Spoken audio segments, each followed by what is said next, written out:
সারটাই খুলো কার দমা দিছি গরুর লেখাইছি লেখাই তো ভিতরে গেছি গিয়া আলি ভালাইবা লোকে গাছ কাটার জমিন আমার লাগছে পাকা তুলে কিছু গাছ কাটিয়ে আনলো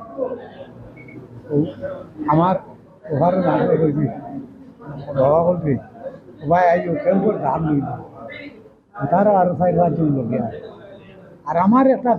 গাছ কাটিলাম ওটা জায়গা থেকে গেছে তো তারা তুলা যেমন 25-30 নো লই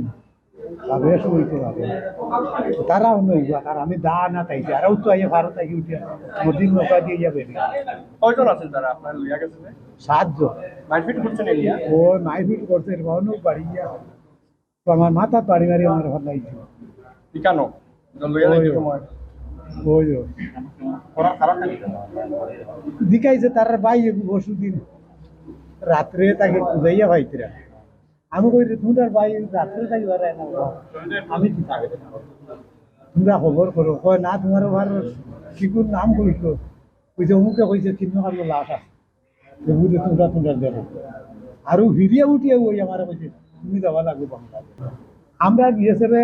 খবরও কইতাম পারছি না খেলবো কইতাম এই সুযোগ তো আর আমরা পাইছি আইয়াও ধরে লইছে আমার না বাইরে ও তো অন্য নিয়ে আনলে কইছে চাচা বউ যে তাই নিজই তোমার কোনো অসুবিধা হইতো না আর দাম হয় না এবার খাই দিয়েছো বউ আমরা ভাই ওগুলো খবর বার করিয়ে দেখতে এখন দিয়েছে এই মুহূর্তে যে আপনি এই দেশে ঘুরিয়ে আইলা ভারতবর্ষ কেটা কই বাইরে দেশের সরকার দেয় আমার এই দেশের সরকার কোনো বাদ দিব বা এখান থেকে বালা না হইলে আর আমি অন্য আইলাম না ভেরি গুড ঠিকানো ঠিকানো আপনার সকল বালা হইল খারাপ হয়ে গেল সকল বালা যেহেতু আপনারা সীমান্ত এলাকা বাংলাদেশিরা মারপিট করছেন ওই মাইটি সীমান্ত এলাকায় আপনারা থাকুন এরকম ঘটনা আর এটা আগে সংগঠিত হয়েছে না এখন তো যেটাই বাবা ওইটা লোকার থাকি বিএসএফ রে ইটাই নিয়োগ করুন তারা আর দাঁড়টা ভাটটা না ইটা ভাত তোর ইটাই গুগরে ওরে মানুষ হয়ে গেল সাতুতি ভাটাই দেয় মিঠাই ঘটনা ইলে 1 লাখ হইছে না আগে আরো বেতন মানে বিএসএফ রে করছে বিএসএফ টা খেয়ে বাংলাদেশিরা বাংলাদেশ